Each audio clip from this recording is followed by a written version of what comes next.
Arkadiahan on ruotsinkielinen korkeakoulu täällä pääkaupunkiseudulla. Tarkoittaa sitä, että me olemme sitä varten olemassa, että palvelemme ruotsinkielistä kielivähemmistöä Suomessa, joita on kaiken kaikkiaan noin 300 000 ruotsinkielistä.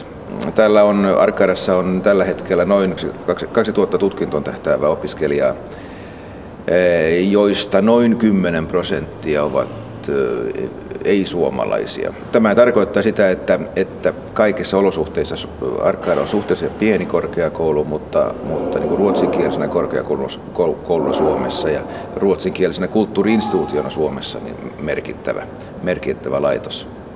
Tännehän hakeutuu vuosittain noin 1600 opiskelijaa, joista otamme reilun neljänneksen opiskelijoiksi.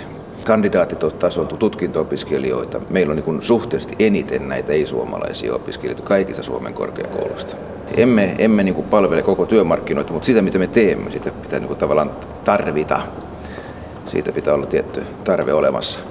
Ja myöskin nämä koulutusalat, mitä täällä on, ovat tyypillisesti tämmöisiä niin professionaalisia aloja. Eli täällä voidaan tekniikkaa opiskella, koko sosiaali- ja terveysala, kauppatieteitä, viestintää, matkailua, näin karkeasti ottaen.